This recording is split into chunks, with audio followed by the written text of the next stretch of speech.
Pessoal, boa tarde. Mais um Excenter Pod. Nosso objetivo é gerar conteúdo e trazer informações para vocês e vocês transformarem isso em conhecimento. Curta, comenta e compartilhe. Sugira convidados e temas e assista no YouTube, Instagram e Spotify. Tá bom? Pessoal, com vocês hoje, o nosso convidado aqui, Felipe Araújo. Felipe é um menino, um jovem, e tem um conhecimento ímpar.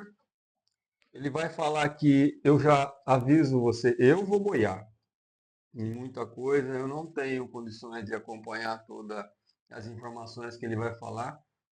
Nós vamos falar de genética. Genética e cunha. Falar de genética. Felipe. Não é pedigree, hein, gente? É genética. Obrigado. Boa noite, Pacola. Obrigado. Boa noite pelo você. convite.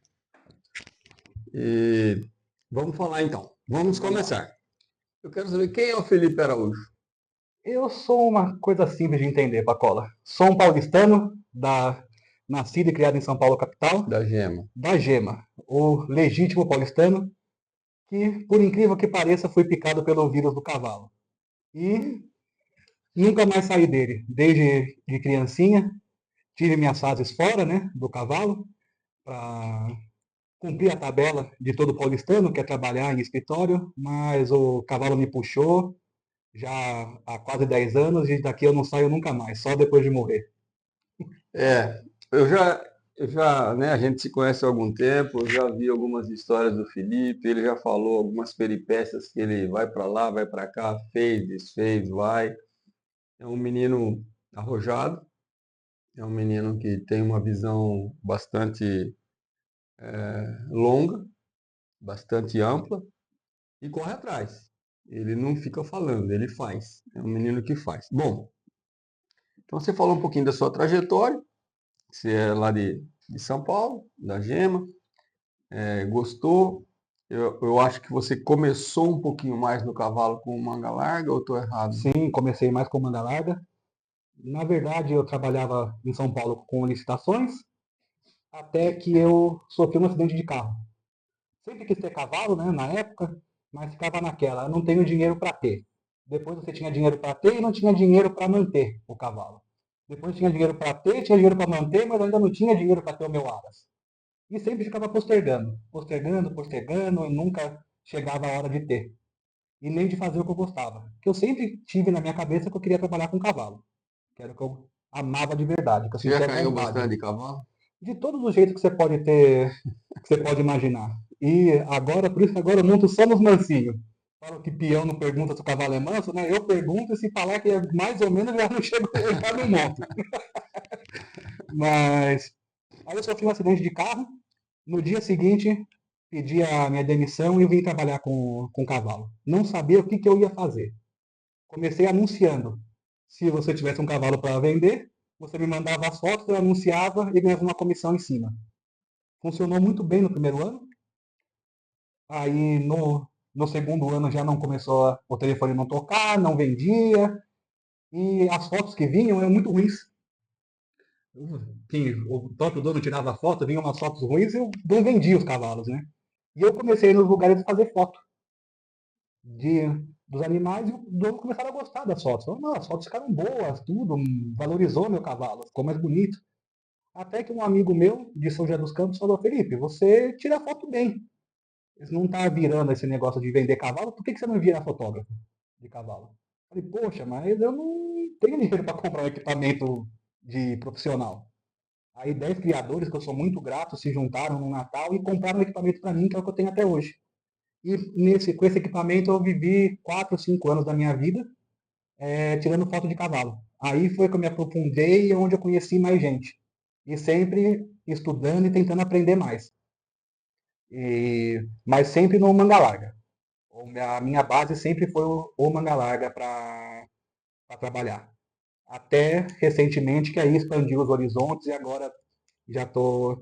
O foco já não é mais o manga larga, não por minha vontade, mas por vontade dos criadores que não têm tanta não tem a tradição de testar cavalo ainda. Aqui embaixo nós vamos perguntar de raça, daí a gente vai voltar no manga larga. Bom, Sim. mas daí você começou a fazer parcerias. Você fez parcerias, acho que com a Etalon. Sim, mas para chegar na Etalon foi uma coisa engraçada também. Estava na pandemia, não tinha evento de cavalo, eu fotografava evento. Então, peguei o auxílio emergencial do nosso saudoso Bolsonaro e na última parcela falei, eu preciso fazer alguma coisa. Eu preciso voltar para o mercado, não vai ter evento tão agora. E falei, vou dar consultoria para criador. Vou dar consultoria, já tenho um conhecimento bom, pego alguns criadores pequenos e vou dar assessoria para eles, e vou aprender de genética. Genética, para mim, era você escolher pai e mãe e olhar um potrinho no piquete, um novinho, e saber que é um bom, vai ser um bom potro. Potencialidade dele. Exatamente. Falei, vou entrar num curso de genética. Em português eu sabia que não tinha, procurei em inglês. Eu tinha 500 e poucos reais na conta nessa época. Entrei, achei um curso da doutora Samantha Brooks, na Universidade da Flórida. Entrei nesse curso, me custou 500 reais, eu fiquei com 4 ou 5 reais na minha conta. E quando eu entrei no curso, que eu comecei a ver a primeira aula, começou porque o cavalo tem 2,4 bilhões de nucleotídeos divididos em tantos mil genes, divididos em tantos cromossomos. Eu falei, mas que hora que ela vai falar como eu escolho um potro? Aí eu entendi o que era genética de verdade com esse curso. E por acaso do destino, a co-orientadora do curso trabalhava na época lá na Universidade da Flórida, era estudante, trabalhava lá, era a doutora Laura Patterson. Assim que você conheceu a Laura. Assim eu conheci a Laura. A Laura era a co-orientadora do curso. Eu mandei um e-mail para ela, não me recordo direito qual que foi o motivo do e-mail, não sei se era por causa de acesso, que o meu acesso ficou bloqueado, ou alguma dúvida que eu tinha. Mandei um e-mail, ela me respondeu em português, descobri que era brasileira, aí fizemos amizade no Facebook, eu comecei a apurrinhar ela com pergunta, que eu sempre fui muito curioso, e chegou num ponto que ela falou para mim, Felipe, fomos se conhecendo, ela falou, Felipe, você conhece muita gente, você conversa bem, você tem acesso às pessoas e as pessoas importantes falam com você sem você precisar forçar. Você tem acesso às pessoas importantes do meio.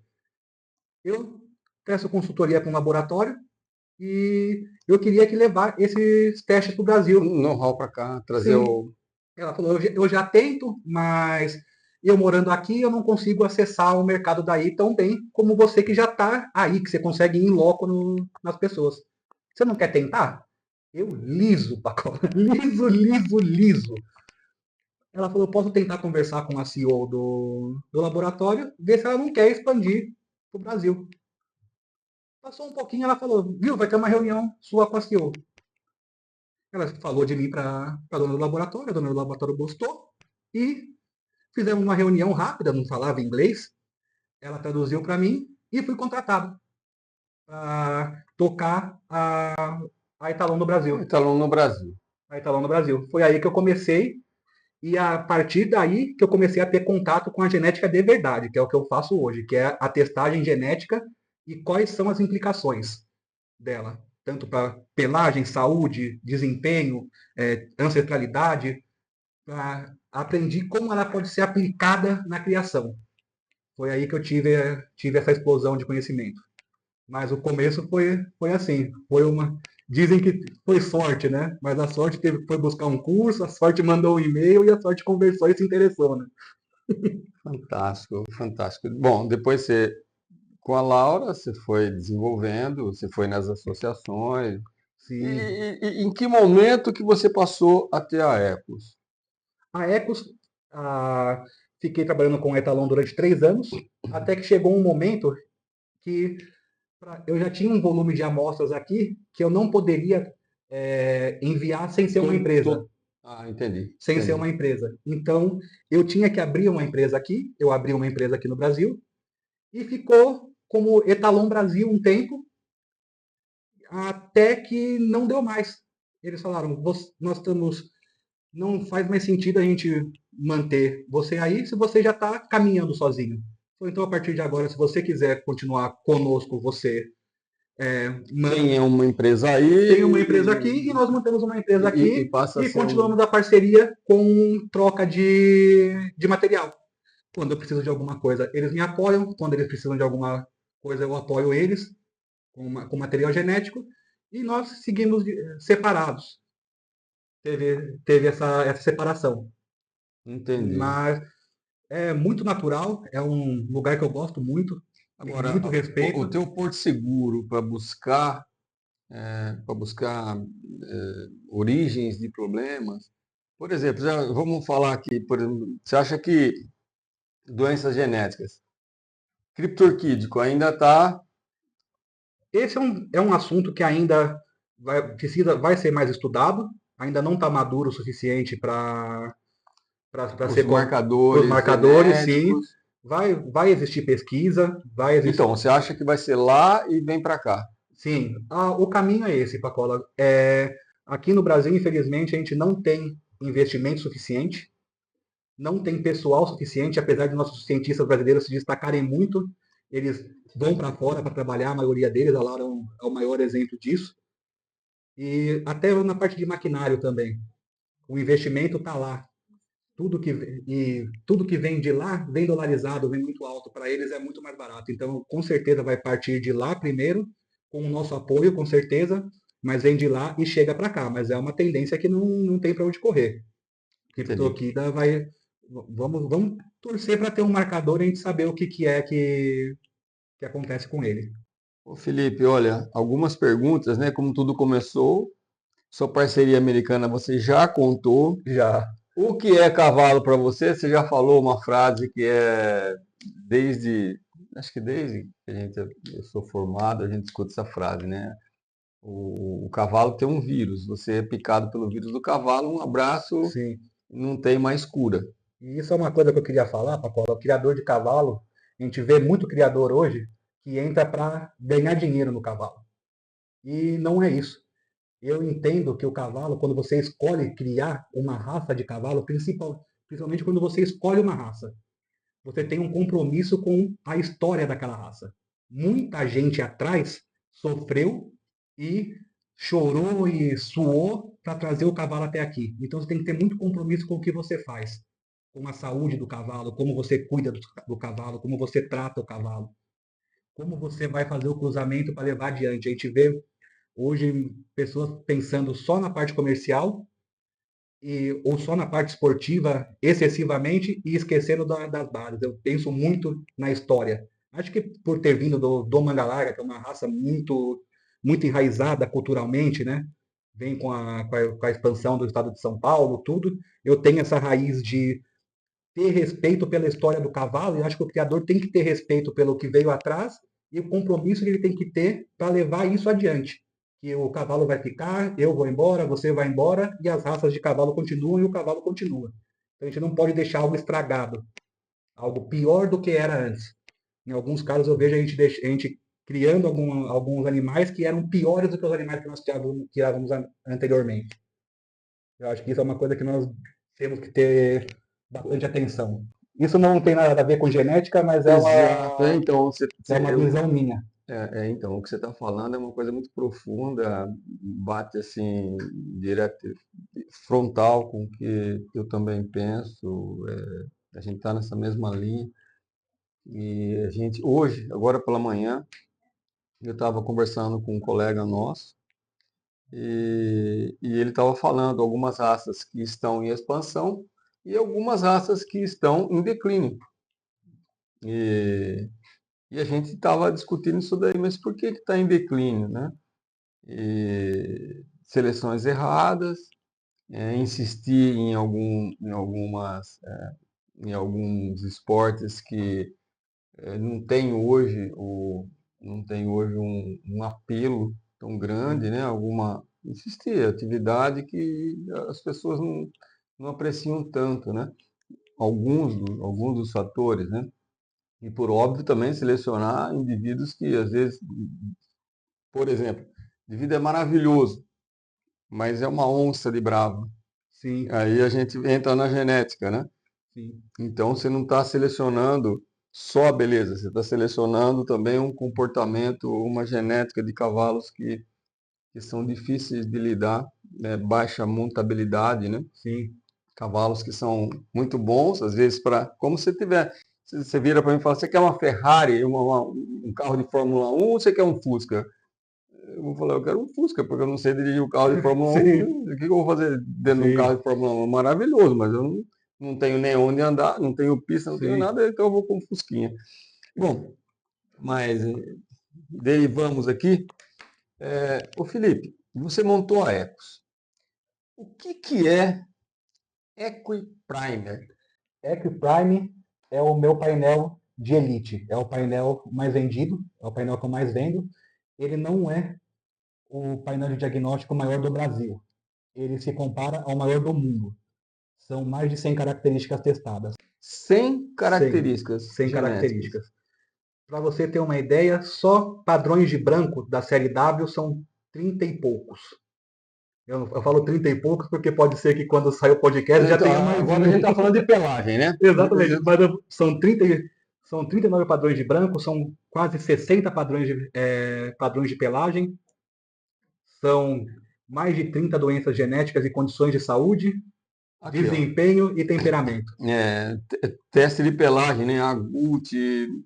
Ah, falar de. Se a gente for falar de pelagem, eu quero falar de doenças, eu quero falar de um pouco de doença muscular, enfim, eu quero falar de várias coisas, mas já que a gente entrou em pelagem, a gente está falando das quais as pelagens básicas e como é que as derivações, fala um pouquinho disso aí. Vamos começar o básico da pelagem. A pelagem é dividida em 4 pontos fundamentais. A base existe só duas. Toda raça, Toda todo raça, equídeo tem todo, essas quatro. exato, tem essas 4 características, 4 divisões. A base todo animal tem, ou é alazã ou é preta.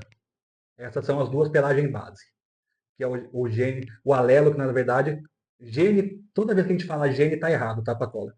O cavalo tem alelos, gene todo cavalo tem. A gente tem que saber se ele tem aquele alelo naquela região Entendi. mutada.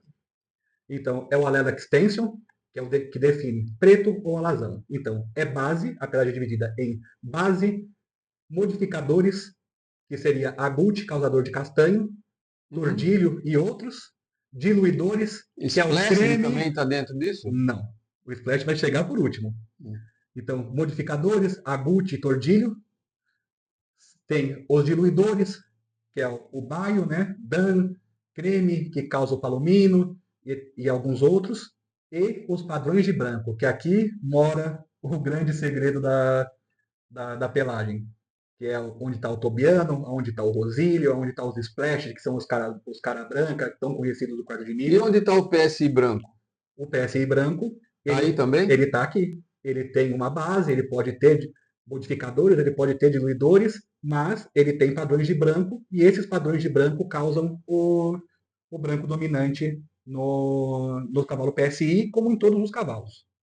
Em todas as raças existem os animais branco dominantes. E, Por inúmeros fatores e inúmeros você falou, marcadores. então você tem a pelagem básica, depois você tem os modificadores. Onde você tem as tonalidades e as manchas, os patacados que você está falando? Tonalidade está chegando já, o estudo para tons de castanho, tom de alazão, vai sair em breve, está sendo estudado. Agora, apatacados, esse ainda não tem. Pode ser que alguém esteja estudando, com certeza alguém no mundo está estudando isso, mas ainda não tem. A gente não sabe o que causa o apatacado na pelagem. Algumas coisas são Tem ainda. tordilhos que são branco, preto. É isso? É um patacado também? O tordilho, o que eu posso falar é que ele, ele fica branco mais rápido quando homozigoto e menos rápido quando heterozigoto. O Tá? tordilho homozigoto, ele é mais rápido no melanoma? No melanoma, não. Mas existem estudos dizendo que ele pode ter melanomas mais agressivos. O homozigoto. Sim, ainda foi apresentado um estudo sobre o tordilho recentemente nos Estados Unidos, há uns 15 dias. Eu não li o estudo, acho que a Laura participou desse estudo. São de duplicações do tordilho, que ele não tem um tordilho só, ele tem vários multiplicadores de tordilho do genoma e isso agrava os melanomas, mas eu não li o estudo completo e seria até ruim eu falar. Isso aí eu posso até Entendi. deixar depois no comentário o estudo para quem interessar poder ler. Mas o que a gente sabe, que é certeza, é que os animais tordilhos, 100% dele aos 20 anos de idade vão ter um melanoma. Visível ou não, eles vão ter melanoma. Entendi. O, o carcinoma, o cavalo claro, o cavalo branco, porque o melanoma também, porque tem, tem cavalos que são, se fala assim, o Isabel tem muito melanoma. Isabel, pelagem Isabel, tem muito Sim. melanoma. E isso daí também, então onde que a gente pega o gene correlacionando tordilho, melanoma, pelagem baia, clara? A, o cremelo, perline, smoke cream, que são os duplo cremes, não tem ligação direta com melanoma. Pode ter alguma correlação clínica, mas genético conhecido até o momento não tem. Inclusive, dizem que uma coisa que a gente tem que tirar é que esses cavalos, os de olhos azuis, os duplo diluídos, são albinos. Albinoides, pseudo-albinos, esses termos não existem. É bola quadrada. Na espécie equina não é conhecida ainda algum animal albino. Albino. Não existe. Porque o que caracteriza o albino é olhos vermelhos. É a Ausência ausência total de plena pigmento. de. E não existe. Ainda não foi documentado na espécie equina albino. Inclusive, os duplo creme, eles têm células funcionais, eles têm. As células deles funcionam, eles têm proteção contra o sol, tá? Funcionam perfeitamente. É melhor até para uma condição de sol extremo ele ser duplo diluído do que ele ter uma marcação branca como uma marcação excessivamente branca, como um pampa muito exagerado. Claro que hoje em dia ninguém deixa cavalo no sol 24 horas por dia, todo lugar tem sombra, todo mundo cuida bem. Mas na exposição total ao sol, um cavalo duplo diluído ele é mais resistente do que um cavalo com marcação de branco. Então, o cavalo de marcação de branco, vários, tem várias raças, né? Tanto Palusa, Pente, outras raças Tem o próprio também, pampa, né? o A próprio raça pampa. Pampa, que quando ele tem bastante branco. Eu, particularmente, eu vejo, a gente sabe que a literatura indica que não tem correlação. Eu vejo, porque a gente vê isso aí na Sim, clínica, né? vendo. Você fala, pô, mas tem. Você olha E, um, olha dois, olha três, olha cinco, olha 10. e, mas também tem que ver que quando chega aqui é porque também já chegou no estágio quase que já está insustentável, né? E o volume de animais é muito grande. Então pode ser que não tenha correlação, porque os animais tubianos, os animais com marcação de branca, vivem muito, muito bem em todas as condições. Tem trabalho hoje correlacionando pelagem com desempenho atlético. Tem algumas características que vêm junto com a pelagem, que eu posso dizer que pode ser que dê uma vantagem competitiva. Por exemplo, os Splash do Whites, que são os cavalos cara branca, os quartos de milha. Quando quando o branco atinge o duto auricular do animal, ele se torna surdo. Por isso que a gente diz, tem aquela lenda que se o branco passa da orelha é surdo, não tem nada a ver. Quando ele entra no duto, quando o branco pega o duto, ele não consegue transmitir o sinal de Audição audição. tão. Sim. Se você parar para pensar que um cavalo vai entrar numa competição de rédeas, que é com Não escuta arquibancada, bem? música, aquela barulheira, um animal que escuta e um animal que não escuta, que ele não está ligando para o que está acontecendo na arquibancada, ou da música, ou outros barulhos que tiver, ele tem uma vantagem competitiva. E isso está sendo refletido nos resultados de pista. Tanto que você vê a quantidade de animais splash que estão sendo criados. Pode ser uma vantagem, não estou afirmando, mas eu acho que é uma vantagem competitiva. Um animal surdo em relação ao que não é para o esporte. Eu, Esse em especial, né? eu vou dar meu pitaco. só palpite, não entendo nada de genética, alelo, gene, etc. Não entendo nada. Mas, ao longo da nossa vida, a gente vai vendo uma coisa e outra coisa, né? Também vai vendo os ditados populares, porque você falou da história dos cavalos. E tem o ditado popular. O cavalo que mais ganhou provas até hoje nas raças, elas vão tostar. Aí você começa a olhar, você fala, pois é, aquele ícone elas vão tostar, esse aqui elas vão tostar. E você fala, caramba, o que elas vão tostar tem que ele é um cavalo completo, né? Então você começa a fazer algumas correlações, né? E tem cavalos que a gente entende que ele é forte, eu queria saber um pouquinho sobre tipo de muscular. Hoje em dia tem trabalho falando de tipo de musculatura, se ele é mais rápido, Tem sim. aeróbica, não. Já é testado. Isso é uma característica que é testada nos meus painéis, não só no Equiprime, mas no Equiplus também, que é o painel mais básico que eu tenho hoje. É testado sim o tipo de fibra muscular. São divididas em três partes.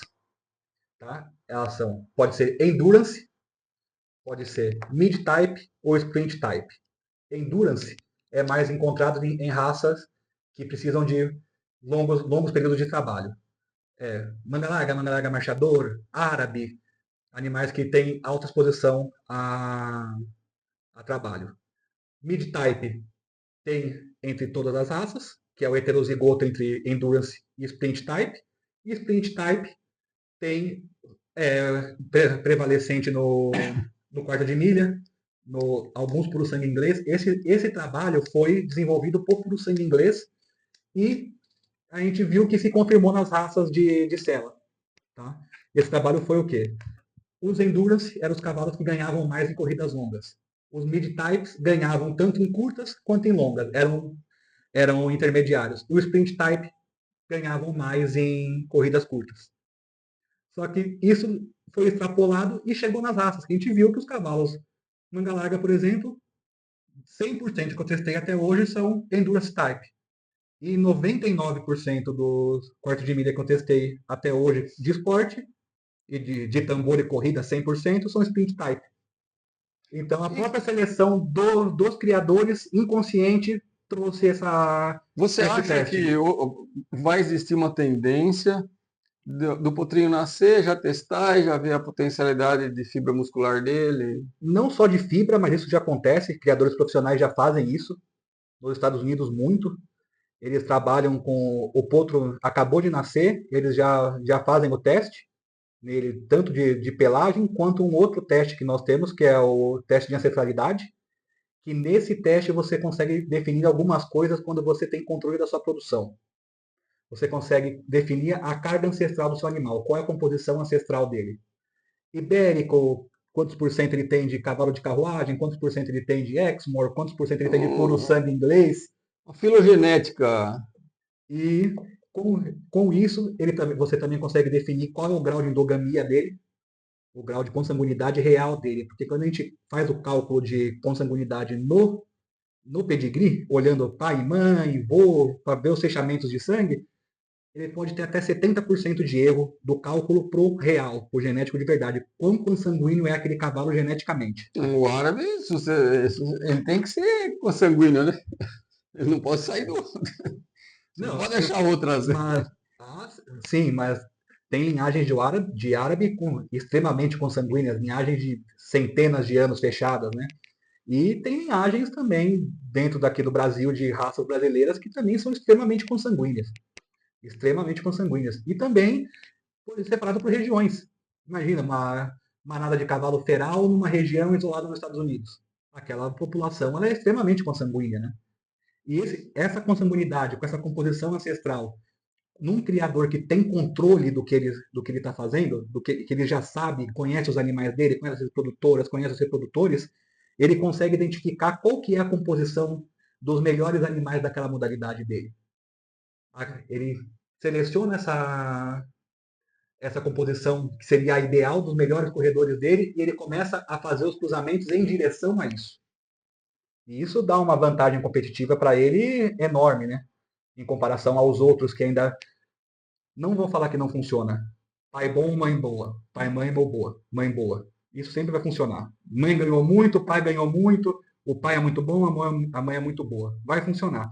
Só que quando você traz mais ferramentas de seleção, isso fica ainda mais potencializado. E os criadores americanos já entenderam isso, criadores de esporte já sabem disso, eles sabem qual cavalo vai para o salto, qual cavalo vai para o CCE, qual cavalo vai para o adestramento. Quando o potro ainda, eles não vão colocar um potro que não vai ter aptidão para salto para saltar. Nós já vamos colocar esse cavalo para o CCE, vamos colocar esse cavalo para o adestramento, vamos colocar esse cavalo para outra modalidade, porque ele não está entre os melhores saltadores. Eu ia perguntar para você, porque cavalo de explosão, tá, tudo bem, a gente identifica com as fibras musculares. Cavalo de resistência, identifica a fibra. E cavalo que é misto, porque o cavalo de salto, ele é um cavalo que ele precisa, ele é um pouco, ele precisa de, Precisa de explosão, precisa de tudo, né? precisa de tudo. Então, como que eles estão. Porque uma coisa é o diagnóstico que você faz, a outra coisa é a compreensão de tudo, né? Quando você está falando aí de pai bom, mãe boa e fazendo a seleção, a gente, por óbvio, que a gente cai, né? Inevitavelmente na F1, F2, F3, F4, você está consanguíneo.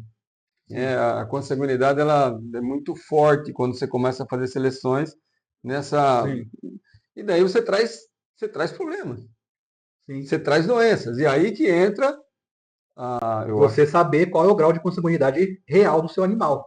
Se você está trabalhando excessivamente na consanguinidade e começou a apresentar problemas, você tem que saber qual é o grau de consanguinidade real do seu animal, dos seus animais, para você buscar uma abertura de sangue e buscar o vigor de híbrido. Só que se você fizer o cálculo pelo, pelo pedigree, você não consegue identificar isso. Pode estar acontecendo em muitos criadores tendo problemas ou animais mais frágeis por ter consanguinidade sem saber que tem consanguinidade. Você acha que não tem e vai buscar lá atrás, tem. Sim, você não sabe o que está carregando, né? Você não sabe o que está carregando. Você pega um cavalo, por exemplo, como dá um exemplo no manga larga, o turbante JO, um cavalo 32% consanguíneo. Foi um dos cavalos mais consanguíneos que foram testados até hoje. É um absurdo 32% de endogamia.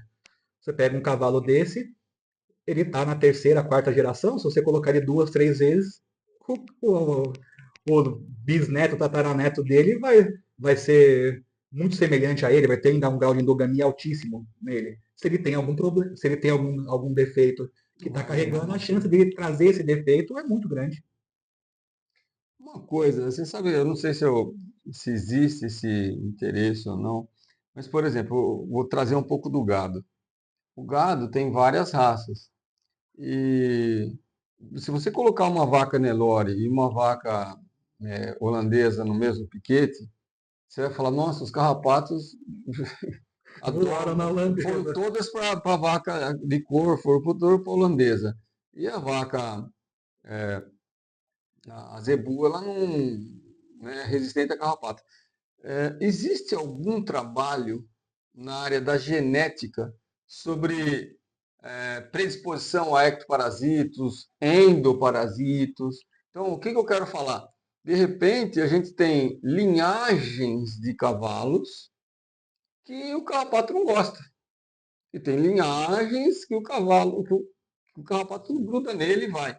E Sim, além, obviamente, da sensibilidade individual, né? Você tem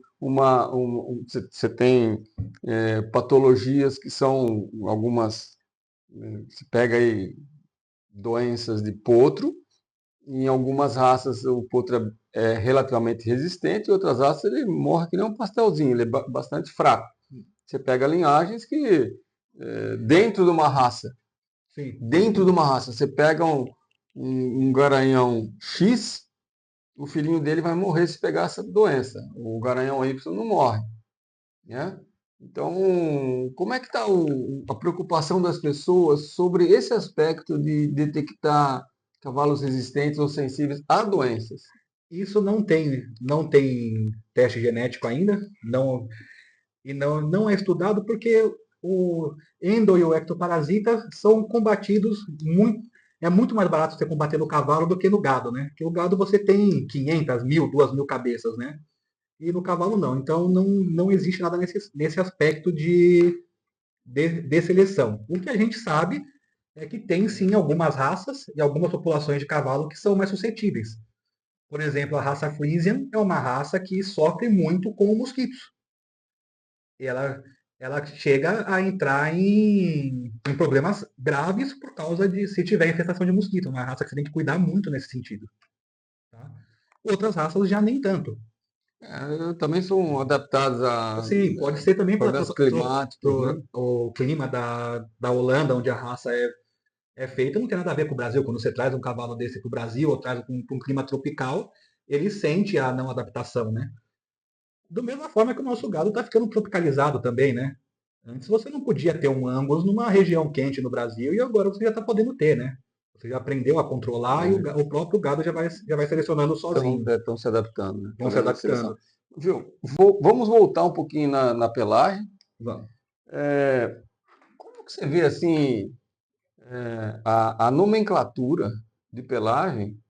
Tem coisa que às vezes a gente até acaba dando risada, até hilário. Cada raça tem a sua nomenclatura própria, cada raça tem a sua forma de ver. Tem pelagens que são exóticas numa raça, pelagens que são comuns em outras raças, né? O lobuno. Se olha um cavalo lobuno no crioulo é uma coisa, se você achar um lobuno no manga larga é uma raridade, né? Sim, O manga larga também, a gente brinca, né? O manga larga ele gosta seleciona muito alazão. sim. E, e eu entendia que, o alazão é a cor da terra, tem que selecionar alazão por causa disso. E eu falava, pô, mas por que não deixa ter outras cores, né? Outras pelagens diferentes? Sim. Deixa o mercado se autorregular, né? Mas existia uma imposição um pouco das raças. Então, às vezes, a gente acha engraçado. Se você colocar a nomenclatura de crioulo para um geneticista, como que ele vai se virar, né? Porque, Muita coisa eu não entendo. Eu tenho que entrar na. Quando me procuram os criadores de crioulo, vou confessar que eu não sei de cabeça todas as cores. Eles me falam, eu entro na internet e pesquiso qual que é a qual que é, pelagem do cavalo dele? qual que é a O que pelagem. ele está falando? No Brasil, principalmente, a gente não tem nomenclatura para muita coisa, para muitas pelagens. Nos Estados Unidos já é separado. Já tem nomenclatura para basicamente tudo. A Laura está escrevendo um livro, vai ser lançado até o fim do ano, de genética, vai ser um tratado muito bom de genética que ela vai escrever. Ela já está escrito, inclusive, falta só os últimos detalhes para sair.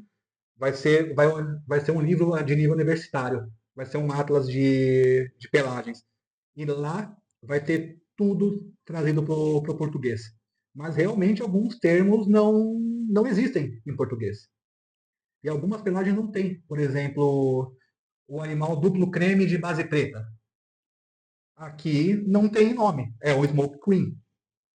A gente trouxe alguns termos, mas outros não existe. Por exemplo, o preto com um creme por trás. A gente chama de preto esfumaçado. Agora está sendo mais conhecido, mas é o Smoke Black. O lobuno não entra, né? Eu falei que Não, o lobuno já é um animal de base preta como o baio-dan. Ele é um baio-lobuno, né? Hum, E aqui existe o baio-dan e o baio-creme, que seria o que a gente chama de creme, cabos pretos, né? O ou buckskin. loiros. Então, lá nos Estados Unidos se separa por Dunskin e Buckskin. Aqui não, aqui é tudo baio. Aí chamam até de baio amarilho, né? Que não é amarilho, na verdade é um alazão amarilho. O, o animal amarilho, ele é um alazão com um diluidor creme. Ele não é baio, ele é alazão. Então, a gente une muito as pelagens e acaba ficando complicado de separar. Mas vai sair esse tratado, vai ajudar muito a separar, inclusive nas marcações. A gente tem muitas marcações que a gente não tem nomenclatura. E, Por exemplo, uma por exemplo, não marcação. sei se você já viu um que parece que tem um texugo em volta, um gambá, que o branco é só em volta do rosto. Chama Badger. Acho que é texugo em inglês. Sim, mas Aqui no Brasil não tem. Você não consegue fazer uma não é um nomenclatura. malacara? O malacara todo branco, né? A cara toda branca. Esse não, esse ele tem só uma fita em volta do rosto. em volta Ah, da sei, roça. sei, sei, sei. Sim, Entendi agora o que você está falando. sim. Não, mas já, óbvio, eu já vi cavalo assim. Não tem padrão de Não, terminologia no para isso? Brasil você não sabe não sabe como se chama, Como chamar como chamar isso daí. Nos Estados Unidos é o Badger. Esse é um exemplo, mas tem de pelagem, a gente tem que começar a trazer o termo mais próximo da ciência para não ter problema, Pacola. Porque hoje a gente chama tudo que não é pampa de oveiro. E nós temos o alelo oveiro letal, que é o que em homozigose causa o branco letal, que esse sim o potro tem que ser eutanasiado. E a gente classifica tudo como oveiro. Todos os padrões de branco que que estão na série W, que são splashed, em algumas raças são classificados como oveiro. A gente tem que aprender a separar o oveiro de verdade, o frame oveiro. Vai ser muito difícil, porque é enraizado, cultural, mas tem que começar a separar porque o oveiro ele não pode ser cruzado em homozigose. A gente tem que começar a ter esse cuidado. A síndrome letal do oveiro, ela pode vir, né, em qualquer pelagem, desde que ela não, Sim, ela é ele é um padrão de branco. Ela pode ter qualquer base, qualquer modificador, qualquer diluidor, o animal, se ele nascer, se ele tiver pai e mãe portadores de oveiro letal e eles transmitirem esse oveiro letal, o outro nasce branco letal e tem que ser eutanasiado. Ele não vai ter movimento intestinal. ele não pode, eu já tentei até operar, deu tudo errado. A Hum. ganglionose ileocólica, né, Isso, exatamente. mas você pode ter isso é o que eu queria falar. Até onde que você pode ter isso em outras pelagens vindo no gene, no alelo do cavalo? Não tem correlação. Ela está separada, ela está em outro gene. Agora, uma coisa importante: o animal pode ser portador, pode ser carrier Então, e não mostrar os padrões de branco. Essa é uma coisa que tem que tomar cuidado, tá? Porque a gente chama isso de criptoveiro, né? Criptoveiro, como tem os criptotobianos, que carregam um alelo tobiano e não mostram marcação nenhuma. Então ele pode carregar, tem até uma égua da doutora Brooks, a doutora Samantha Brooks, que ela é uma cripto-oveira. Ela carrega, ela é carrier do alelo letal e não tem mancha nenhuma. A égua é completamente tapada. vamos falar de olho claro. Olho claro. Mozigoto, duplo mozigoto, triplo mozigoto. Onde que para isso? Eu não sei mais. Todo cavalo ele vai ter milhões de alelos homozigotos ou heterozigotos. O genoma humano de equino, de qualquer ser vivo, ele é feito de regiões homozigotas e heterozigotas. Tá? Não tem. Agora, duplo, triplo, quádruplo homozigoto não tem correlação com a genética. É a terminologia de criador. Entendi, entendi. Mas o olho azul tem muitos estudos no mundo todo. Dizem que não aguenta sol, que é cego. Tem muitos estudos que comprovam que o olho azul ele tem a mesma funcionalidade do olho castanho. E a sensibilidade fica comum para a gente. Eu tenho olhos castanhos e sou extremamente sensível ao sol. E tem pessoas que têm olhos azuis que não ligam para o sol. É de indivíduo para indivíduo. Então, essa é Inclusive, a conclusão que vem sim, da Laura. não só da Laura, vem da Vem, doutora Juliana Inglês, que é do Jockey Club do Rio de Janeiro, uma baita oftalmologista. Tem estudos do mundo todo nesse sentido, porque é uma reclamação que as pessoas têm que o olho claro não enxerga e tudo mais. A parte morfológica do olho é igual, a parte funcional do olho é igual, e a sensibilidade depende de indivíduo para indivíduo. Não tem nada que desabone um olho azul. bom, o- uma coisa, a gente está falando de olho azul, a gente falou de pelagem mais clara, e eu entendo que tem a ver com carcinoma. Como que você vê agora as principais doenças genéticas por raça em relação a associações? Certo. Você trabalha muito com associações, você trabalha muito com os painéis musculares, painéis de doença genética. Como que você Sim, enxerga esse avanço? sim. Algumas raças estão mais avançadas no sentido de testagem. estão testando mais e algumas até obrigatoriamente, né? A quarto de milha é a líder nisso, que todos os garanhões precisam ter. Hoje o Six Panel, né? As 6 doenças genéticas que mais prevalecem na raça. Eu não trabalho com a BQM hoje, não sou um laboratório credenciado por eles, por decisão deles mesmos, de não aceitar a tecnologia que eu tenho, a que eu utilizo. Eles aceitam uma tecnologia que é um pouco anterior à que eu tenho e não faz sentido para mim de rebaixar meus painéis ou comprar ou adquirir uma tecnologia para simplesmente para atender. Então eu tenho certeza que daqui para frente no futuro vai ser atendido e vai ser aceito. Eles vão entender que Vão entender que os outros tipos de sequenciamento são mais efetivos e são mais baratos e vão trazer mais vantagem para o criador. Ô, Felipe, uma pergunta. Mas as raças estão separadas. Cada raça tem as suas características, tem as suas doenças mais, que mais afetam, né? Atendo muito árabe com a biotropia cerebral, acho que é esse o nome. Desculpe, pessoal, não sou veterinário para saber o nome. SCID, SCID, que é o termo de uma outra doença do árabe, também atendo bastante para testagem. A Palusa para HYPP, testo muito. Paint Horse também, testo muito. Five Panel não é obrigatório para eles, mas os criadores estão apostando, estão testando. Está restrito à linhagem Presley. Ou Não, você já descobriu onde não tem? já não ficou, né, Pacola? Porque o Impressive ele não cruzou só com Impressives, né?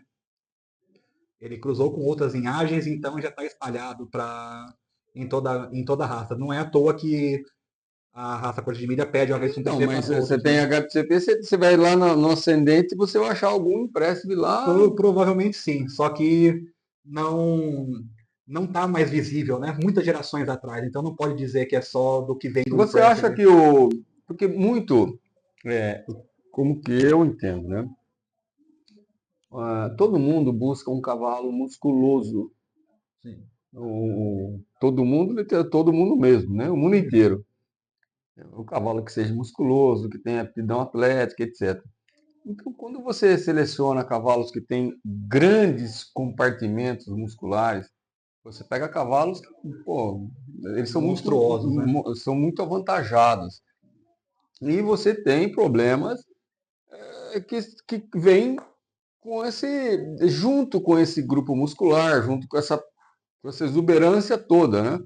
Você pega um cavalinho sem raça, um cavalinho, né, mais simplesinho, dificilmente você vai ter problemas, doenças musculares dessa envergadura.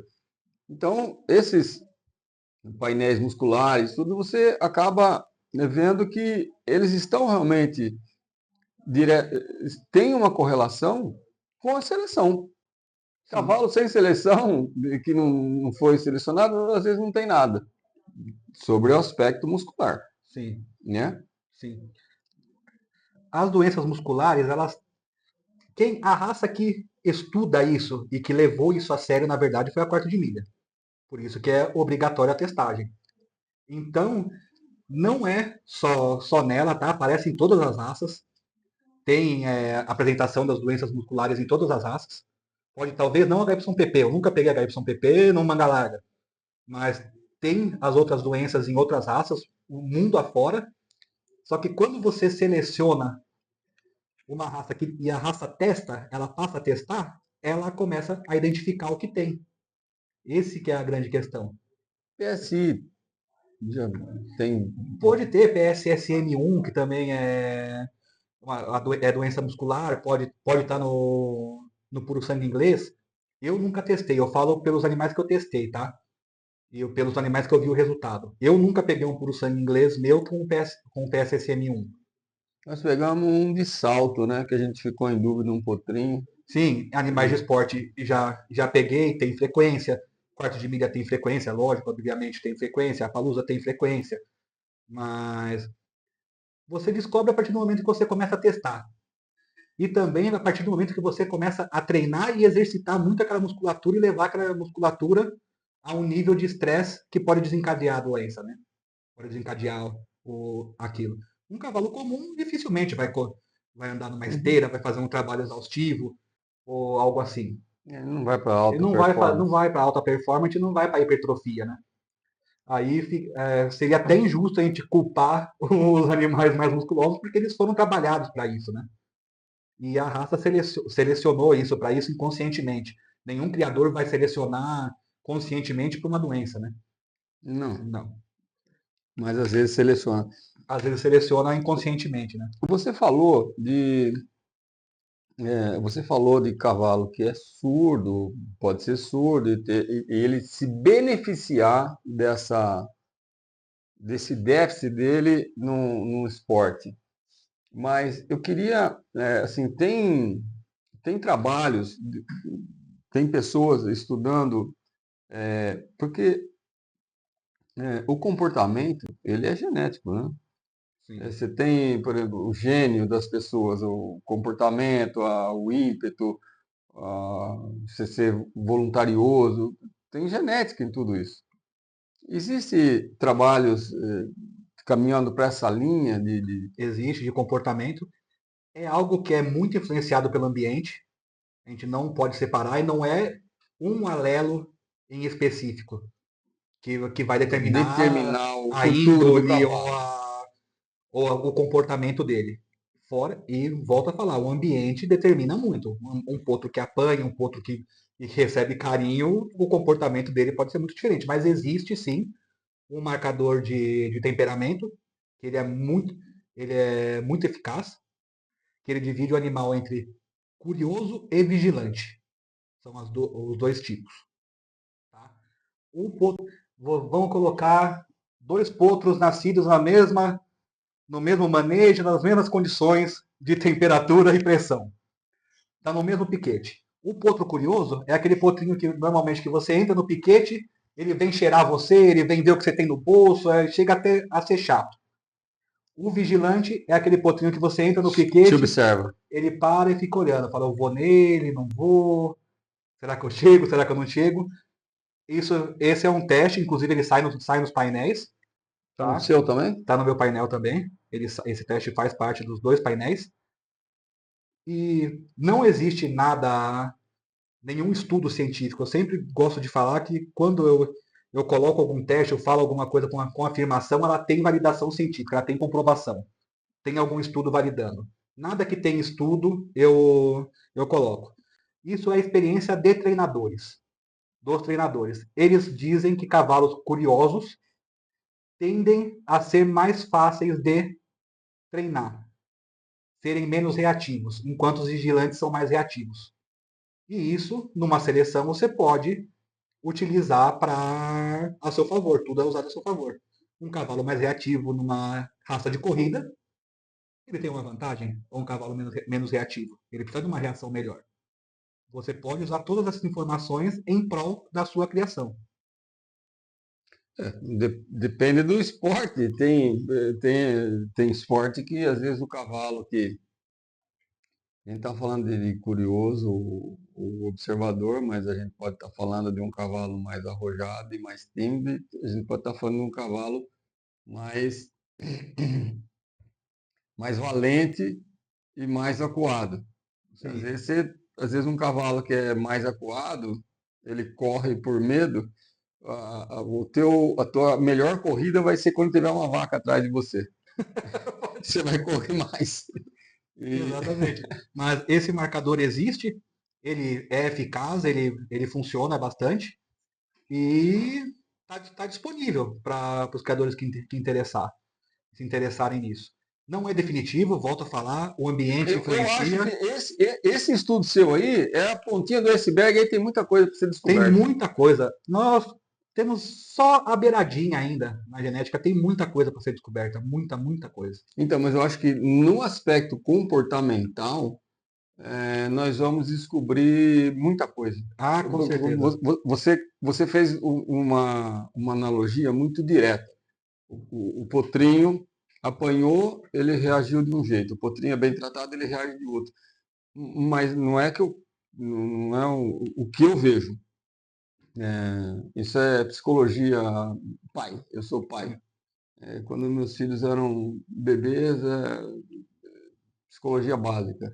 Se você tem dois indivíduos diferentes, e se você der a mesma coisa para eles, eles vão continuar diferentes. Se você Sim, quer que eles sejam iguais, você tem que agir diferente, né? Então, sim. você quer que ele se comporte de forma igual, às vezes você tem que educar um de um jeito e o outro de outro jeito, para chegar na É, somatória. exatamente. Então, às vezes o potro que ele. Ah, eu vou tratar o potro com extremo carinho. Ele se torna mimado. Ele passa do ponto, ele passa do limite. Então, às vezes, você tem que impor mais limites para um Do que para do outro. que para outro. O Isso, outro você precisa trazer. Vem, vem, vem, vem. Você precisa isso, encorajar. exatamente. Aí vai do feeling do proprietário, feeling do criador. A gente determina o que, que é pela genética, por isso que eu coloquei os dois em condições iguais de temperatura e pressão, um tende a se comportar de um jeito, outro tende a se comportar do outro.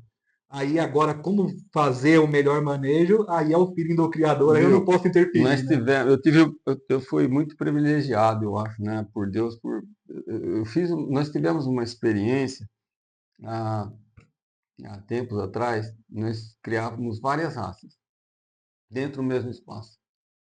E nós colocamos cavalo, potros de salto, quatrimilha, árabe e outras miscelâneas. Era incrível. A gente tinha é só, por Deus, ideia de jirico. Bom, mas o que que a gente aprendeu? Rapaz, o árabe, nossa, ele era um azogue. Você chegava com a ração, ele já tinha comido, o BH ainda estava pensando em querer pensar em chegar no coxo.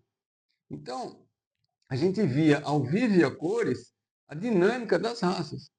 Como que um chegava, o outro chegava, o temperamento, então o árabe estava na frente sempre. Ele era o mais xereta, o mais voluntarioso. Então, essas questões aí de raça, a gente via. E por raça, né? Óbvio que tem dentro da raça, Sim, também a sublinhagem, o subtipo, sim, tudo. mas de uma forma geral, dava para perceber, né? Os que são mais sem juízo, tem cavalo que é sem juízo, tem potrinho que é juizado. Então, ele olha alguma coisa, ele olha um obstáculo, ele olha um potencial perigo, ele sabe se colocar, ele sabe chegar, e tem outro que é estrambelhado. Sim. Ah, Tem animal que pisou. acorda tentando um jeito de se matar, né? Acorda Ele, pensando como eu vou tentar me matar hoje. então, mas a gente via, e a gente via por raça. Então a gente falava, "Pô, cara, como que o Potro fez isso, né? O outro não fazia, nas Sim, mesmas condições. sim. Um aprontava arte, o outro não aprontava arte. E era muito engraçado a gente ver. E a gente entende que tudo isso é genético, né? O comportamento, a aptidão deles era muito legal da gente observar Sim. tudo isso. Ainda vai expandir muito, vem muita coisa nova, né? Todo ano tá saindo estudos e vai somando testes, vão saindo novos testes, novos estudos, novas pesquisas. Tem muita gente pesquisando. Com certeza, em breve, vamos ter muito mais informações para passar. Casco. Tem estudo sobre casco? Sobre casco, tem uma doença que o casco se separa, o casco sai, dobra no meio, ela é do. Dobra no meio, não, ela racha no meio. Ela é específica de algumas raças, pode estar em outras raças, mas por enquanto ela é encontrada em algumas raças específicas. No Brasil a gente não tem incidência dela.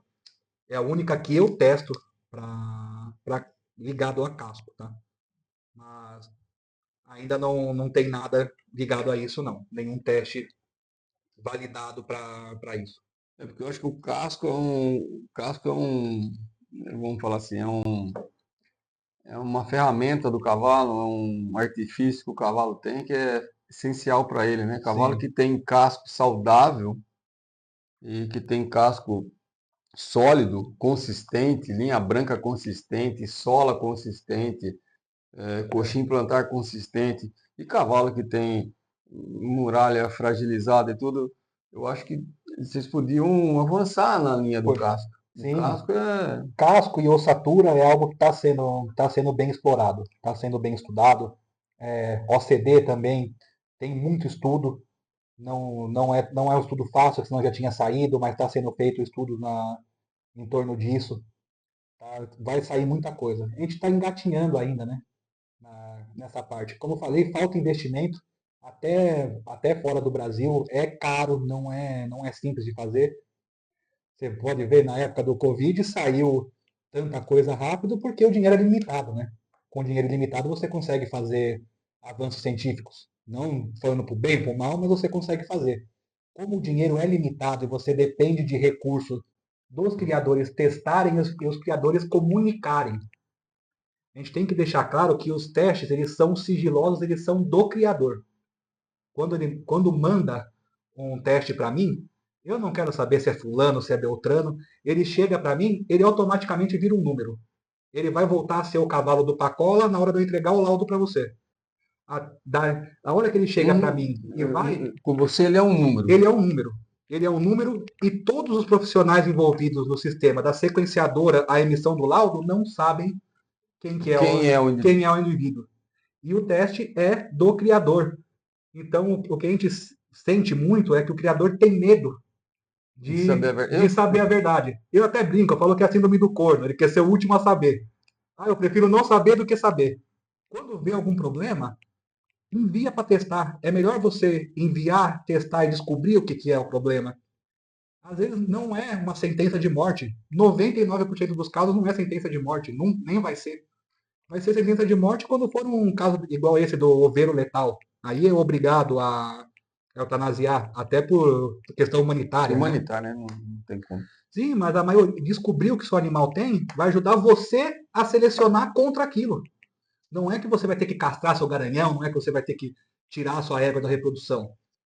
E viu alguma coisa diferente? Documenta e manda. Quantas vezes eu não ofereci teste de graça? Então, Vi uma condição diferente, falava, não, eu quero testar esse animal seu. Mas eu descobri quem que é, o que que é, depois como fica sabendo. Não fica sabendo. Os testes que são abertos, que são divulgados, o dono fala, Felipe, pode divulgar. Divulga o resultado. O dono falou, não quero que divulgue. sim. Não, ele não precisa nem falar que não quer que divulga. Se ele não falar divulga, ele é confidencial e é assim que tem que ser. Então, uma questão, uma pergunta minha aqui no final aqui, era exatamente nessa linha que você está falando. Uma coisa é a gente descobrir o que o cavalo tem. Porque existe uma coisa, a gente bate várias vezes, o benefício da ignorância. O que você está falando é assim, eu prefiro às vezes não saber e ser feliz do que ficar sabendo alguma coisa e me frustrar. Mas o que a gente, em outras situações também, a gente já conversou muito, até em associações, se você tem um diagnóstico, o que você faz com o indivíduo e como que você lida com aquela questão. O que você acha? Porque conforme a genética, né? A tecnologia, a biotecnologia da genética avança, você vai codificando um indivíduo. Você está falando, olha, nos Estados Unidos a gente vai ver se o cavalo é bom para salto ou não. É se ele não for. Como que a gente vai lidar com ele? O que a gente vai fazer com esse cavalo? Daí entra lá, eu tô comecinho, você falou assim, tem que respeitar o indivíduo, respeitar o cavalo e tudo. Então, o que que eu vejo, né? Muito foi batido, você falou da doença da HSPP, foi uma das principais doenças que judiaram das criações, né? E as pessoas, o cavalo tem HSPP, e agora? E agora? Então eu te pergunto, como que você acha que as pessoas devem lidar, por exemplo, o painel dos quartos de milha, o cavalo tem castra, o cavalo tem, até que ponto que a gente deveria ser tolerante e ter um plano de ação de médio e longo prazo para ir saindo de doenças? Ou você acha que a gente deve ser radical e, ó, isso aqui sai, acabou? Isso vai de pessoa para pessoa. A associação tem que estar na frente disso, né? Que é o conglomerado de criadores, eles têm que entrar no consenso de qual a pressão de seleção aplicar, né, dentro da sua própria raça. Mas eu falo sem sombra de dúvidas que 99% dos diagnósticos não são problema para o cavalo, é uma solução para o proprietário.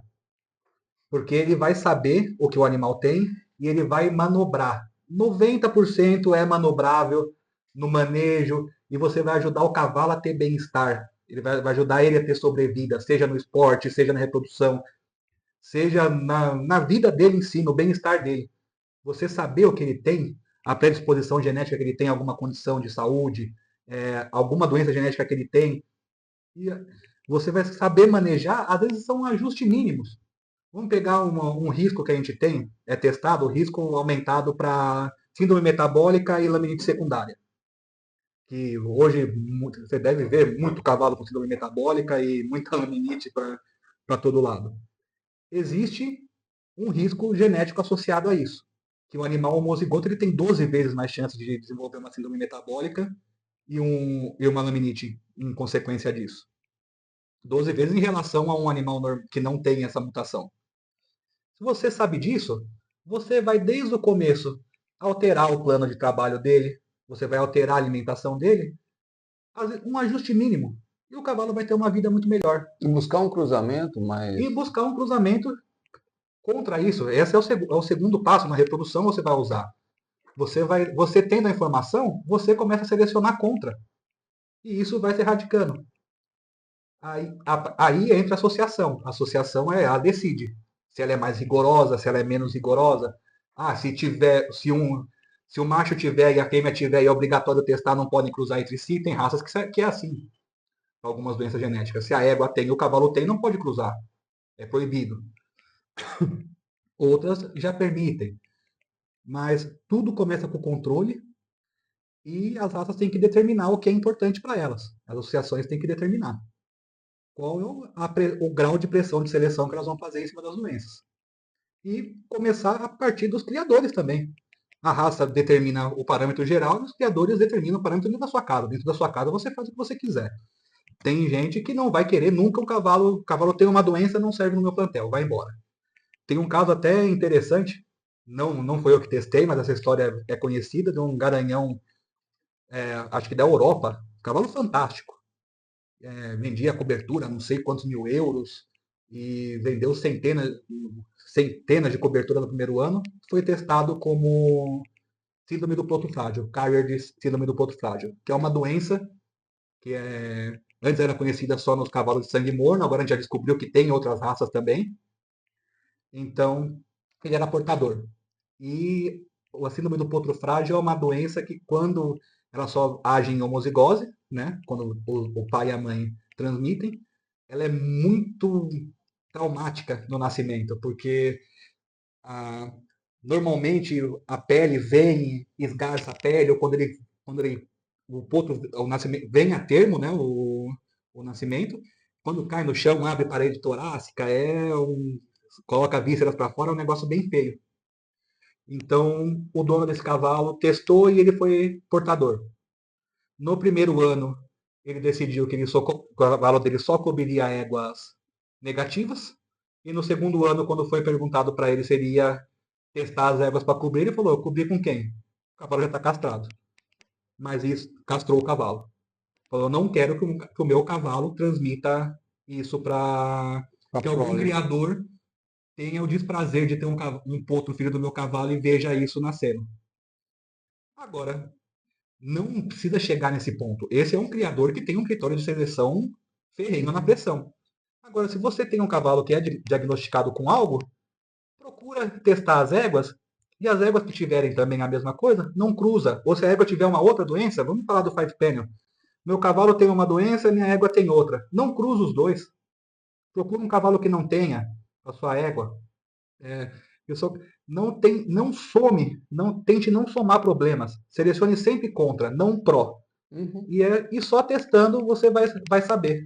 Vai saber como que você vai proceder. Mas não é sentença de morte, não é sentença de perder o animal, é bem-estar para ele. Ok. Senhor Felipe, Muito obrigado pelo teu tempo, pelas tuas palavras. A minha última pergunta era um caso que te marcou, mas você já falou um caso que marcou lá na Europa? Esse não marcou tanto. Eu tenho o primeiro de todos. Esse eu vou falar para você. Então fala. É, o turbante de Ottawa, a gente comentou sobre ele. Quando a gente começou, eu tinha teste grátis dado para fazer marketing. Falei, eu tenho que pegar alguma coisa que vai chacoalhar o mercado do cavalo. E fui no mais distante que eu podia, na briga mais enraizada. Quem nunca ouviu falar, o turbante era mestiço?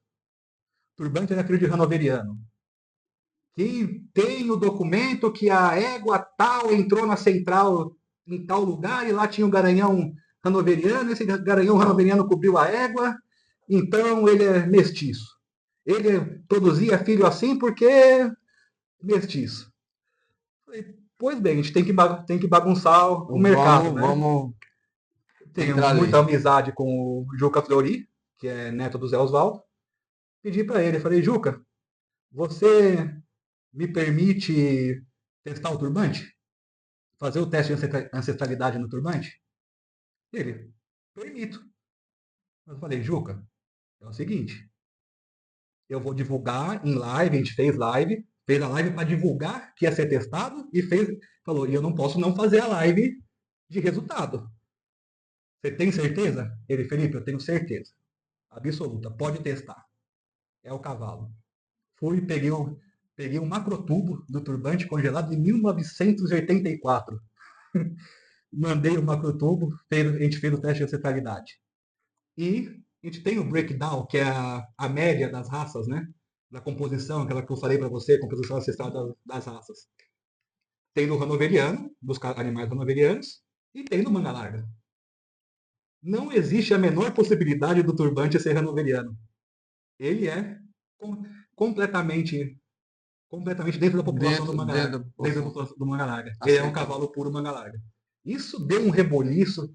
Quem era contra, que achava que ele era mestiço, falou: esse negócio de genética não funciona, esse negócio de ciência aí tá errado, porque eu tenho certeza que a égua foi coberta com o cavalo hanoveriano. E, e foi daí que deu o boom para a genética, foi com a história do Foi a turbante. história do turbante. Foi muito legal mesmo. Virou artigo, foi apresentado no ISEG. ISEG é o órgão internacional que regula os laboratórios de genética. International Society of Animal Genetics.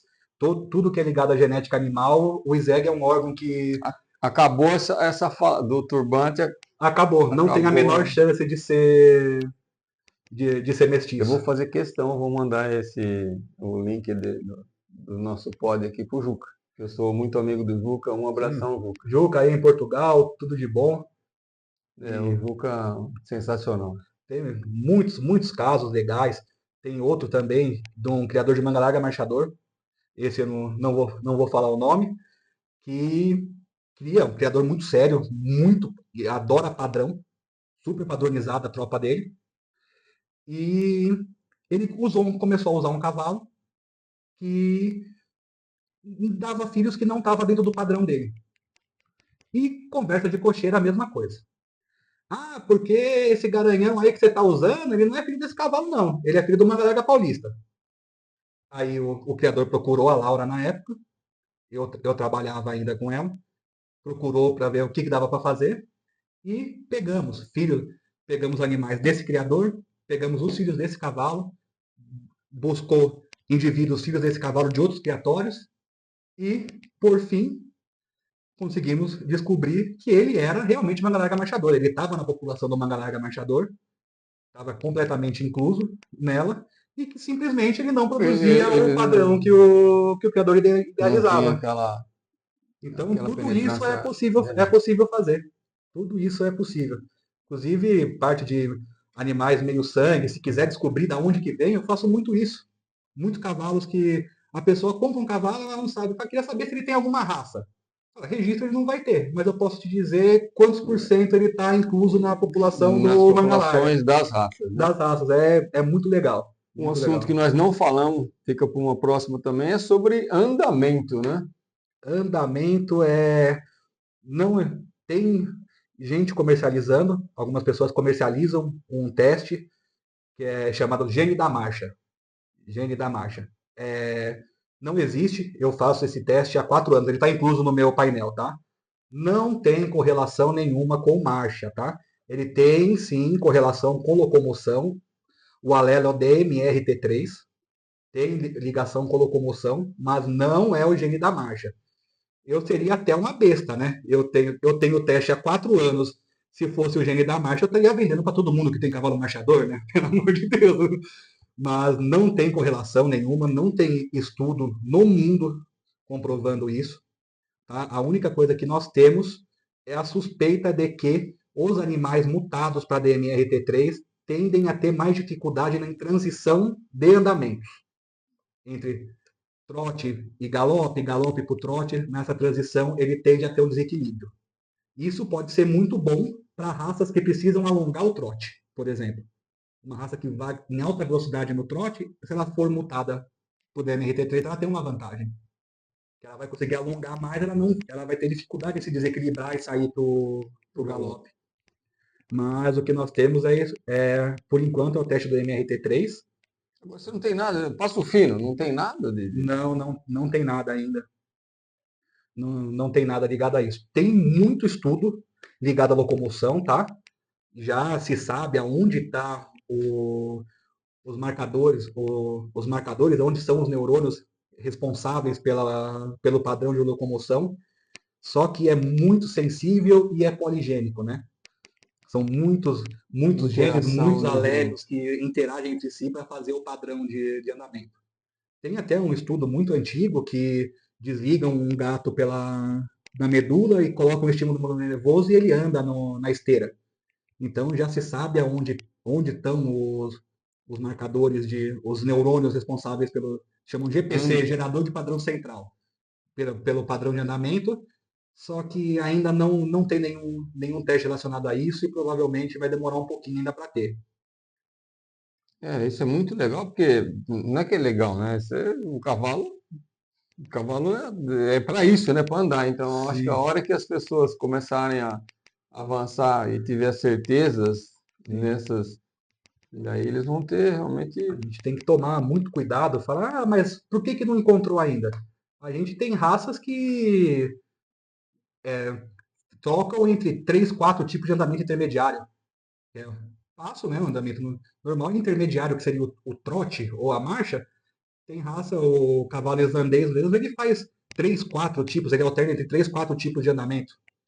Flying pace, trote, marcha, e existem acho que 16 ou 18 tipos de marcha. A gente conhece picada, E, batida e e tipos de galope. de galope também. Temos vários tipos, né, de galope. Então, tem que, as pessoas têm que ter essa consciência que a gente não pode isolar um marcador. E se a gente falar, não, esse marcador aqui é o da marcha, vamos selecionar em prol disso, e o animal perde uma outra característica importante. A gente tem que ter bastante controle com isso. Os Eu, pesquisadores têm que ter muito quando cuidado. você faz isso daí, se você às vezes não é condenar, eu acho que a sentença tua é, olha, o andamento tende a isso. Vai que você dá um laudo desse, o cavalo vira campeão ali numa situação não. Uma zebra. Exatamente. Daí você, caramba, o cavalo foi reprovado aqui e passou ali. Sim, Então fica. esse gene da marcha mesmo poderia surfar na onda, falar, não, eu testo por gene da marcha, tudo, mas é o que eu falei, se não tiver um artigo científico postado em revista internacional, revisado por pares, eu tenho que ter esse tipo de controle no que eu divulgo. O que é opinião pessoal, você viu, eu falo, isso aqui é opinião pessoal minha, isso eu acho. Agora, o que é científico tem que ter algum embasamento de artigo e revisado por pares, porque senão vira achismo e para mim não funciona. É o jeito que eu trabalho. Você falou no começo que eu sou meio sistemático para as coisas, eu vou atrás dos negócios. Eu trabalho dessa forma. Se não tem artigo científico, se não tem comprovação, se pares não revisaram e falaram, ah, isso aqui funciona, eu não, eu não coloco no meu painel e não. Muita coisa que já tem teste, que sai no meu próprio painel, eu não passo no laudo porque eu não tenho confiança que aquele alelo funciona Tocar para realmente. frente e sentenciar um cavalo. Exatamente. Mesmo que não seja uma sentença, seja algo de pelagem. Por exemplo, o Rosílio. O Rosílio foi descoberto semana passada. Isso, fala do Rosílio. O Vamos. Rosílio foi descoberto? Não. O Rosílio existe há milhares de anos, né? Mas os testes para Rosílio, eles foram incluídos e foram publicados, cientificamente validados, na semana passada. Que saíram. Na verdade, são 3 alelos, tá? RN1, RN2 e RN3, e eles são responsáveis por 85% dos rosílios. Então ainda tem 15% dos rosílios que o causador da pelagem é desconhecido. Ainda é desconhecido. Ainda é Só desconhecido. 15%. Só 15%. Na raça quarto de milha, que foi a principal testada, ele já é plenamente validado. Muito dificilmente eu vou ter um cavalo que não seja desses 3. Tá? Ela está bem coberta nas linhagens, mas demorou anos para sair esse teste. Tinha pessoas que já faziam esse teste. Então, esses 3 tipos, você tem a intensidade do Rosílio e Não. o Rosílio. São mutações diferentes. Todos são rosílios, todos têm a mesma pigmentação, todos têm a mesma ação, igual. Só que são 3 variantes diferentes. Do mesmo jeito que nós temos 30 e poucos padrões white, padrões de branco, nós temos esses 3 tipos de rosílio. Não é um tipo só que determina. O Rosílio de negro. Aí o rosílio de negro que ele é? Vamos voltar lá nas 4 bases. O rosílio de negro é base preta, nenhum modificador, nenhum diluidor e rosílio. Ele tem um padrão de branco, que é o rosílio, e tem Entendi. a base preta. O rosílio de alazão, base alazã e rosílio. Né? O básico deles Sim, já é diferente. sim. Aí o de castanho, base preta, modificador agut, que causa o castanho, e o rosílio padrão de branco.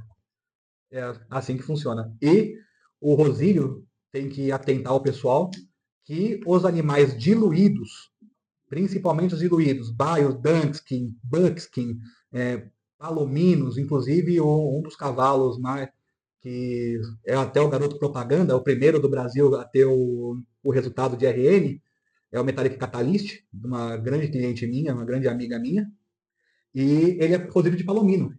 E ele aparece, o rosílio dele, só em algumas condições de luz, de iluminação, e dá filho palomino para todo lado. Então, os animais diluídos, vai sair até um artigo sobre isso, uma publicação sobre isso, que o rosílio ele fica escondido nos animais diluídos, tá? E o tordilho também esconde o rosílio, tá, pessoal? Fiquem atentos com isso. O tordilho esconde o Rosílio. Esconde o rosílio, esconde o rosílio.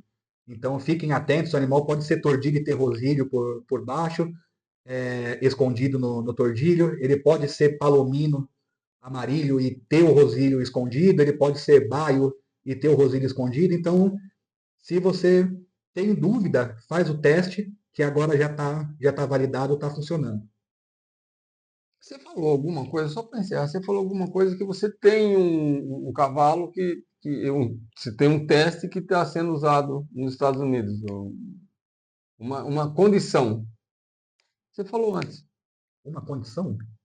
que eles estão usando lá um cavalo teu, Esse é o Metallic Catalyst, é o cavalo que eu acabei de comentar, que ele foi usado como garoto propaganda lá nesse artigo de diluição escondendo rosílio. É um cavalo testado aqui, um cavalo do Brasil, aqui que, e está que foi sendo. para lá, que é fruto desse intercâmbio de informações.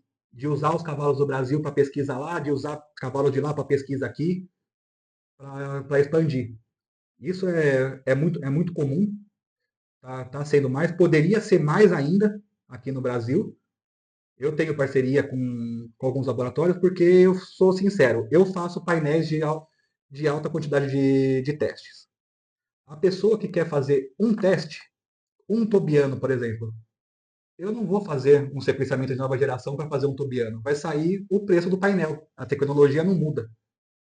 Então, eu tenho os laboratórios parceiros aqui, amigos meus que eu confio no trabalho, e eu indico. Você não perde quando você indica, né, um amigo. Se você não faz uma cirurgia, você indica o seu amigo que faz. Você já fez, sei lá, 10 mil, 20 mil cólicas. Se você não tem experiência numa outra cirurgia, você indica seu amigo. Os dois crescem. Eu não faço isso, eu indico os outros laboratórios e tá tudo bem. Tenho os parceiros, muita gente me procura, fala, procura tal, procura tal. Um em Salvador, um aqui em São Paulo capital também, são os laboratórios parceiros. E tem que ter essa colaboração, porque no fim a gente tá todo mundo junto. E o cavalo precisa disso, né? Precisa. Precisa. Ô Felipe, ó, o horário tá avançado Sim. e eu te agradeço novamente. Muito obrigado. Obrigado. Pessoal, vocês estão vendo o conteúdo do cara, né? A gente fica assim, ó. E depois a gente vai ter que estudar desde pelagem básica, turdilho, para a gente começar a entender. Até porque o Brasil, isso eu vou falar, a minha percepção, a Europa tem cavalos maravilhosos, mas tem uma pelagem limitada. Eu acho que aqui no Brasil, talvez nós sejamos o país que mais tem variedade de cor. É impressionante o que a gente tem de cor de cavalo aqui. Nós gostamos, né? E tem mutações que, inclusive, levam o nome de brasileiro. O tobiano mesmo, não sei se o pessoal sabe ou se você sabe, que o tobiano, o cavalo pampa, ele vem do Tobias Aguiar, da tropa dele que ele foi do Rio Grande do Sul. O Tobias Aguiar, que é aqui de São Paulo, sabe, a rota, né? Rondas Ostensivas Tobias Aguiar, foi um grande comandante do Brasil. Ele chama Tobiano devido ao Tobias, Um brasileiro. a um brasileiro, a tropa que ele deixou lá nos Pampas. Por isso, cavalo pampa. Cavalo pampa, Tobiano do Tobias de Aguiar. Isso foi quando foi. A gente leva esse nome e pouquíssima gente sabe que é algo que Eu tem não, a carga eu não brasileira. sabia que do Brasil por trás. Bom, gente, muito obrigado. Uma boa noite. Até a próxima.